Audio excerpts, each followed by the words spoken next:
जय श्री राधे। कई हॉरोस्कोप जब देखने के बाद, जब बड़े अच्छे दशा के बाद जब विपरीत दशा आते हैं, मैं लोगों को बार बार वार्निंग देते रहता हूँ कि ज़रा सा समझ जाइए, पुराने स्टाइल में मत रहिए, धोखा खाइएगा। जीवन में 2+2 4 ही हर समय होता है। -0 भी हो जाता है, -4 भी हो जाता है, +10 भी हो जाता है। लोग लॉजिक लगाते हैं। देखिए, कुछ दिन पहले माननीय श्री अरविंद केजरीवाल जी के बारे में मैंने बताया था कि बृहस्पति बहुत अच्छे फॉर्म में हैं। अब शनि आने वाले हैं, शनि इंटर कर चुके हैं और शनि नीच राशि में हैं। तो शनि स्टाइल आप पहले वाला रखिएगा और शनि में वही स्टाइल को बनाइएगा, तब फिर आपके लिए मुश्किल हो जाएगा। आज हम एलविस यादव के बारे में बोलना चाहते हैं। नाम, शोहरत, पैसा सब कमाए हैं। अब उसमें जो सीखने की चीज़ है, समझाने की चीज़ है कि उनका तुला लगन है, लगन में शुक्र हैं, मंगल हैं, राहु का दशा चला है, राहु 11th में बैठे हुए हैं, सिंह राशि में है, सूर्य भी साथ में है, बुध भी साथ में है। राहु के दशा में तो अब राहु कलाकारी क्यों दिया, तो सूर्य के साथ में बुध भी हैं, राहु के साथ बुध भी हैं, लगन में शुक्र हैं, इसीलिए यूट्यूबर बना दिया, रैपर बना दिया, लाखों लाख उनके फॉलोअर हैं। राहु जब चलते हैं तो ऑब्वियसली है, जब अच्छे रहते हैं तो गाड़ी घोड़ा भर दिए रहते हैं, तरह तरह के वाहन हैं, और लगन में शुक्र हैं तो बहुत फीमेल का आकर्षण भी है। हम उस पर नहीं जा रहे हैं, हम इस पर जा रहे हैं कि राहु के बाद जो बृहस्पति दशा चले हैं, बृहस्पति नीच राशि में है और ये अप्रैल 2022 से ही स्टार्ट है। 7.5 भी है, मकर राशि है। बृहस्पति नवांश में तो ऊंच के जरूर हैं, पर लगन में नीच के हैं। इसलिए एक चीज़ मैं प्रारंभिक समय से बोलते आ रहा हूँ कि नीच भंग राजयोग हो, उससे अलग बात है। बकरी नीच वाला ग्रह हो वो अलग बात है, पर नीच है तो नीच वाला हरकत, ये मैंने नीच नहीं बनाया है, हमारे ऋषि मुनियों ने नीच और ऊंच का कॉन्सेप्ट दिए हैं, तो कुछ सोच के ही दिए होंगे ना। नीच का मतलब हमको नीचा जरा सा जाना है, इतना मिनिमम तो बात है ही है। अब नीच भंग का मतलब हो जाता है कि फिर नीच से हम ऊपर चले जाएंगे, ठीक है, सबके केस में नहीं होता है। राहु सिंह राशि में बैठे हुए थे तो दबंग वाला बात था, रंगदारी वाला बात था, कलाकारी में भी एकदम जो मन में आता था वो करते थे।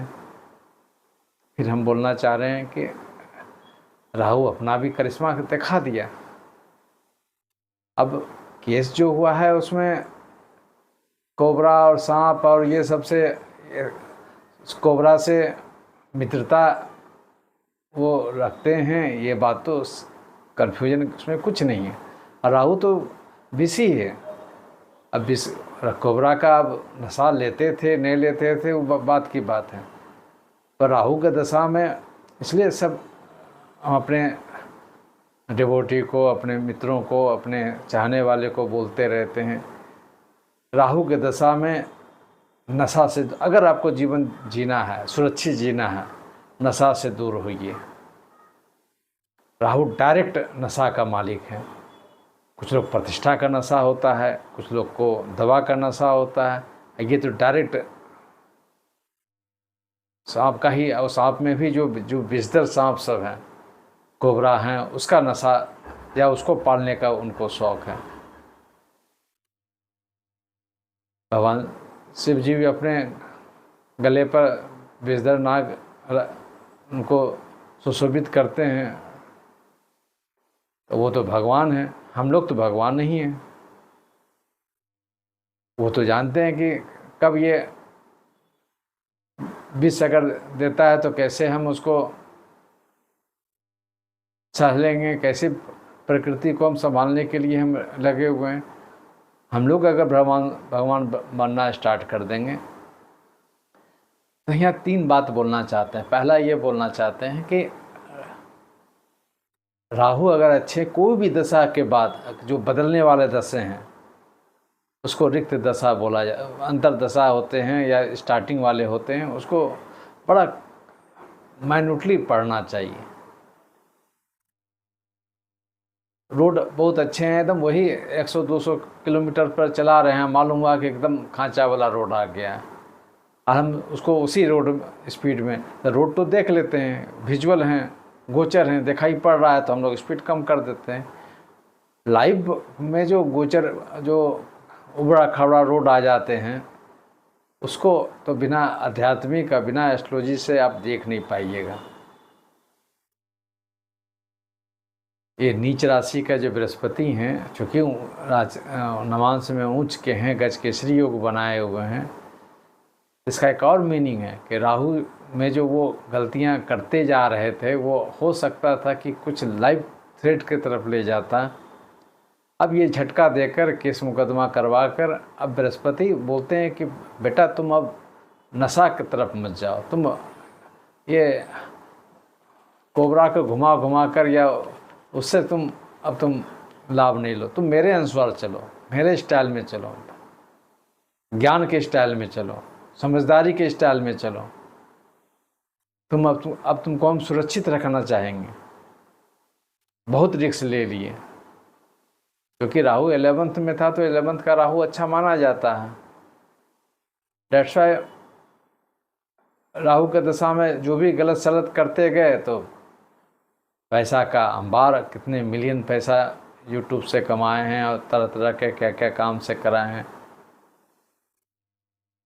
तो हम आम लोगों के लिए बोलना चाहते हैं कि राहु जब चले, आप कभी भी एक घमंड में मत रहिए कि जो अभी हम फार्मूला जो है यही फार्मूला जीवन भर मेरा चलेगा। आपको समय समय पर रेक्टिफिकेशन करना पड़ेगा। इवन राहु आपके 11th में है या 3rd में है, 6th में है, अच्छे जगह बैठे हुए हैं, 10th में हैं, आपको अपने आप को तौलना पड़ेगा कि राहु कितना खतरनाक हमारे लिए भी हो सकता है। इसलिए पापा ग्रह के बारे में अवश्य बार बार हम रिपीट करते रहते हैं। पापा ग्रह एक पावर है, नेगेटिव पावर है मगर पावर है। उस पावर को कैसे हम इस्तेमाल करें। अब स्प्रिट का या उसका होम्योपैथ वाली दवा के रूप में इस्तेमाल करते हैं।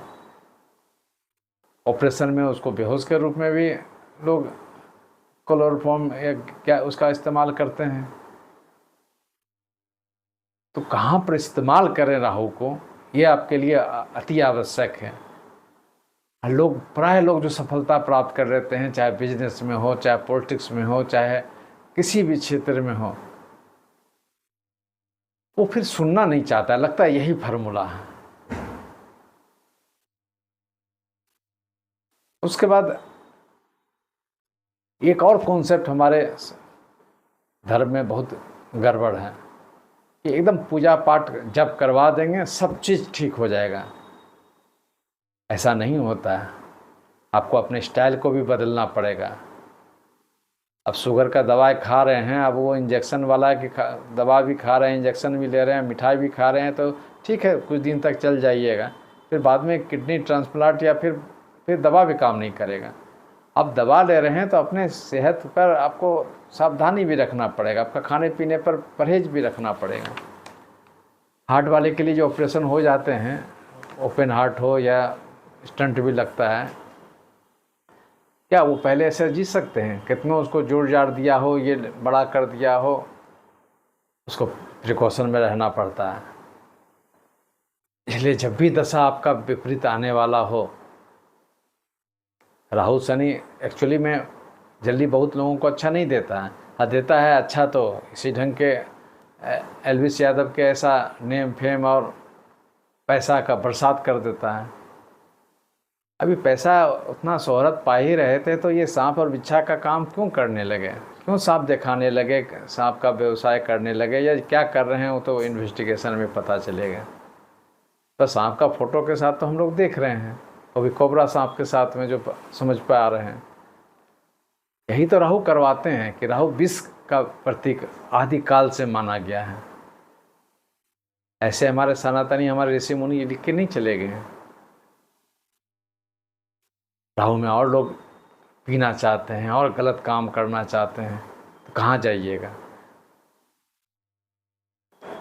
नशा का दवा है वो भी राहु से जुड़ा हुआ है, वो और आपको भीतर अंदर अंदर अंदर आपको डैमेज कर रहा है।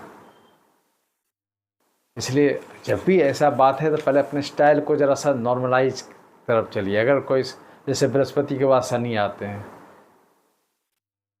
राहु के बाद अगर बृहस्पति बहुत अच्छे रहते हैं आपके तो फिर आप ये कलाकारी में रहते, राहु का फल जितना गुड इफेक्ट आपको लेना था लेते आप, बट ये कॉम्प्लिकेशन में ये सांप बिच्छा और ये नशा के प्रति सोच आपको नहीं बनाता, वो आपको नशा पॉजिटिव नशा की तरफ से ले जाता है।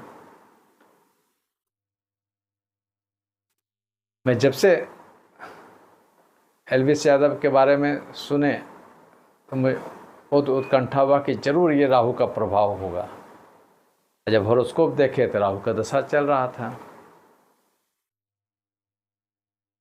यही होता है। जैसे एक और चीज़ बताना चाहते हैं, जब नहीं होता है कि नशा फटना, राहु के दशा में नशा में थे, बृहस्पति नशा फाड़ दिए। तो कुछ लोग बोलते हैं ना कि नशा अगर ज़्यादा हो गया तो कुछ खट्टा चीज़ खा लीजिए तो, या क्या कुछ समथिंग है। तो ये बृहस्पति से वो नशा फाड़ने वाला ग्रह है, आपका उसका नशा फाड़ दिया। बृहस्पति अगर पॉजिटिव रहते, बहुत स्ट्रॉन्ग रहते, तो उतना नशा वाला क्षेत्र में या विष के बारे में वो उसके इर्द गिर्द घूमते ही नहीं। आज जितने भी चैनल पर उसका सांप के साथ में फ़ोटो आ रहा है, इतना तो क्लियर है कि राहु से एकदम ग्रसित बंदा है। इसलिए राहु जब भी चले अपने तेवर में आप ज़्यादा मत रहिए। जैसे राहु के बाद फिर दूसरे ग्रह जो आएंगे ना, अगर राहु अच्छे भी हैं तो दूसरे ग्रह आवेंगे तो आपको लिटिगेशन, विवाद, बीमारी, अपने लोग आपको धोखा देना स्टार्ट कर देंगे। इसलिए ये दिमाग में आप बनाए रखिए कि जब भी कोई पापा ग्रह चले, शनि चले, मंगल चले, राहु चले, उसके बाद का समय एकदम साइलेंट हो जाना चाहिए। वेट एंड वॉच की परिस्थिति होनी चाहिए। ऐसे समुद्र में तूफान आने वाला है, वेट एंड वॉच करें। आप ऐसे ही बहुत काट लीजिएगा, बड़ा बड़ा प्रॉब्लम काट लीजिएगा। और जो मेरे साथ जुड़े हुए हैं ना, उस स्टाइल को अगर आप समझ जाते हैं, या मैं समझा देता हूँ, या समझने पाए लायक वो लोग हो जाते हैं, रियल में चीज़ बदला हुआ रहता है। इसलिए बार बार बोलते हैं कि अध्यात्म के साथ एस्ट्रोलॉजी को जोड़िए और ये विश्वास लेके चलिए कि मुझे चेंज करना है, मैं अब डेस्टिनी को हम करेक्ट करना चाहते हैं। महाभारत में श्री कृष्ण दोनों बात बोल के चले गए। एक बात बोले भीष्म पितामह जी के बारे में कि आपने पिछले जन्म में ऐसे छलनी किए थे 7 जन्म 8 जन्म पहले, इसलिए आज आपको ये झेलना पड़ा। तो द्रौपदी के बारे में तो वैसा कुछ नहीं है। वो एक बार उनको बोले, हे गोविंद मेरा जान, मेरा लाज बचाओ, दौड़े दौड़े आ गए।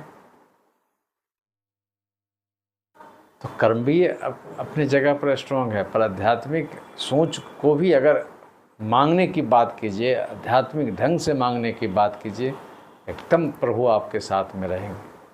और ये सोच के चलिएगा ना कि गलती भी करते चले हैं, प्रभु हमको साथ भी देते रहें, ये नहीं होगा।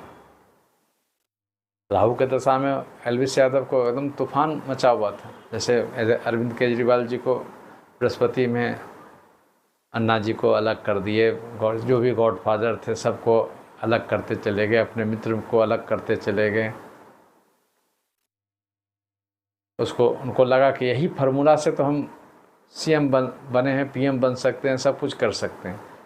पर यह आशा वो बन सकते थे, उसका वे गलत हम नहीं मानेंगे, ठीक है, जो भी पॉलिटिकल वे था गलत था, सही था। पर क्या था, उसके बाद का जो बृहस्पति के बाद का जो शनि, वो भी नीच राशि का शनि। एक तो शनि ही करेक्शन वाले ग्रह होते हैं, न्याय वाले ग्रह होते हैं, उस पर भी नीच राशि का, यानी जो भी आप पिछले जन्मों का भी जो है ना, आपको हिसाब किताब आपको देना पड़ेगा। इस जन्म में जो किए हैं तो ठीक है, वो अच्छा है तो वो भी स्टोर होगा, मैं पिछले जन्म का भी तो आपको। तभी बृहस्पति में जो नीचे का बृहस्पति चले हैं एलवीस यादव का, अब जिनकी बृहस्पति नीच के हैं, दो बातें होती हैं। या तो एक तो पहली बात है कि बृहस्पति हम अगर मुझे नीच की मिली है तो इसका मतलब है पिछले जन्म में हम बहुत बड़ा नास्तिक थे, अपने गुरु से लेके से जो भी हमारे ईश्वर हैं सबके प्रति मेरा सोच नेगेटिव था। तो प्रकृति देते हैं कि इस बार बेटा तुम आओ, तुम आध्यात्मिक बनो, तुम पूजा पाठ करो, तुम नॉनवेज से मंत्र जाप के साथ में जुड़े रहो। और एक जो होते हैं ना कि एकदम प्योर नास्तिक वाले होते हैं, अरे काम कर रहे हैं, उनको कर्म से मतलब है, कर्म से कैसे फल नहीं मिलेगा हमको। और कुछ अच्छे एक दो ग्रह मिल जाते हैं तो मिलते भी रहते हैं, पर जब वो ब्लैंक वाला समय में बृहस्पति के नीच भाव में आते हैं, पूरा भूत उतार देता है। तब तुम या तो डूबो या फिर तुम आध्यात्मिक चेतना को बढ़ाओ अपना, या तो प्यार से आप झुक जाइए या ज़बरदस्ती आपको झुकाना पड़ेगा। आज एलविस को ज़बरदस्ती अध्यात्म की तरफ जाना पड़ेगा, कोई न कोई उनके चाहने वाले, उनके हितैषी अब वो पूजा पाठ की तरफ मुँह करेंगे। जो रोज़ नशा की तरफ थे, विषधर सांप को घुमाते रहते थे, नाचते रहते थे, बड़े बड़े पार्टियां करते रहते थे। इसलिए नीच राशि जब भी हैं जिनकी कुंडली में, उस पर्टिकुलर प्लेनेट के बारे में समझ लीजिए कि कब आ रहे हैं, एकदम स्लो चल जाइए, 50-40% तो वहीं पर आप सॉल्व कर लीजिएगा। बैक वाला जो कहानी है ना, उसको ज़रा सा संभल के चलिए। बैक में जो आपका ओवर कॉन्फिडेंस था ना, नीच में अगर ओवर कॉन्फिडेंस आपको डुबाने के सिवा कुछ नहीं देगा। और जो ग्रह नीच के हैं उससे संबंधित जब पहला तो जब से स्टार्ट कीजिए। जब का मतलब सीधा हो जाता है उस शक्ति को हम क्षमा मांग रहे हैं, ए भैया क्षमा कर दीजिए, आप आके मुझे तंग मत कीजिए, हे भगवान आप जो गलतियां हुई हैं आप माफ़ कीजिए। तो पहले आप पार्डन करने के लिए सीखिए। सभी मंत्रों में नमा लिखा हुआ है, पार्डन कीजिएगा तो वहीं से आपका कृपा कुछ कुछ दिखना लगेगा। उसके बाद जो उससे रिलेटेड मंत्र हैं, तंत्र हैं, दान है, रत्न है, वो सब धारण कीजिए। पहला प्रिकॉशन, सेकेंड में जप। राहु की दशा में सबसे अच्छी बात है चंदन का टीका लगाइए। पहला राहु की दशा में नॉनवेज से दूरी बनाइए। देखिए ना कितना आपको बेटर एहसास कराएगा कि हम सेफ मोड में जा रहे हैं। जय श्री राधे।